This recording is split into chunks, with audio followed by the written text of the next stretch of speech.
नमस्कार, मी संजय भोकरे. आपण पाहताय जनप्रवास लाईव्ह. आज विषय अतिशय गंभीर आहे.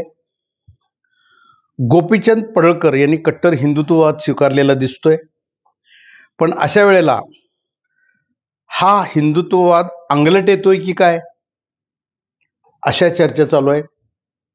विश्लेषणाचा मुद्दा अतिशय महत्वाचा म्हणजे आतंकवाद्यांच्या हिट लिस्टवर गोपीचंद पडळकर आलेत का.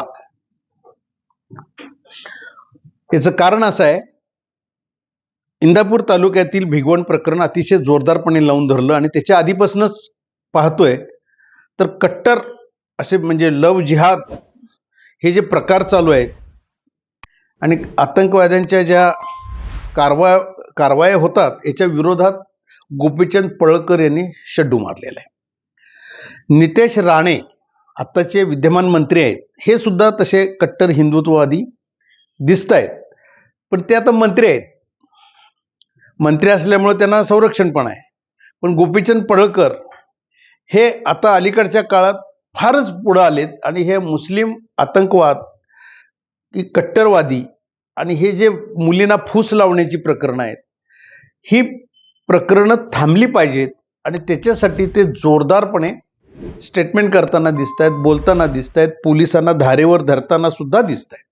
आणि हेच प्रकरण आपण भिगवण प्रकरण बघितल्यानंतर पडळकरांनी जोरदारपणे लावून धरलं आणि त्या जो मुस्लिम युवक होता अखेर त्याला पकडलं पोलिसांनी आणि पोलिसांनी त्याच्यावर आता कारवाईची प्रकार आता काय होतात ते आपण बघूच, आता ते दिसून येतील सगळे.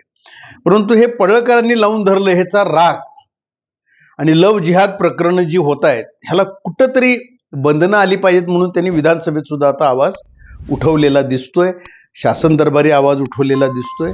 याचा राग काय येणार नाही आतंकवाद्यांना. आज तुम्ही 2022 सालचं प्रकरण आठवून पहा, नुपूर शर्मा.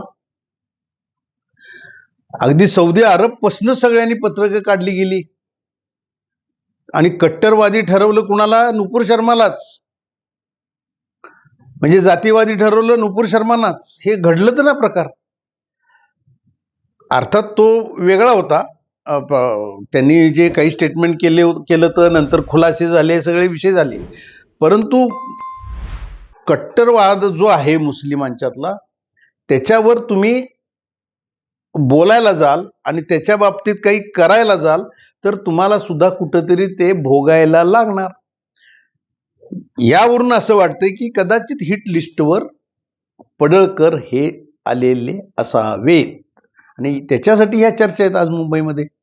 आज मुंबईमध्ये मला काही एक चित्र दिसताना असंच दिसतंय की पडळकर हे कट्टरवादी मुस्लिम कारवाया ज्या होतात, मुलींना फूस लावली जाते, फसवणूक केली जाते, विवाहित महिला ज्या पैसेवाल्या आहेत त्या बघून त्यांना बरोबर हेरलं जातंय आणि त्यांना लग्न करायचं नंतर सोडून द्यायचं, त्रास द्यायचा, हे सगळं गोपीचंद पडळकरांची स्टेटमेंट बघितल्यानंतर पडळकरांना हा कट्टर हिंदुत्ववाद अंगलट येणार का.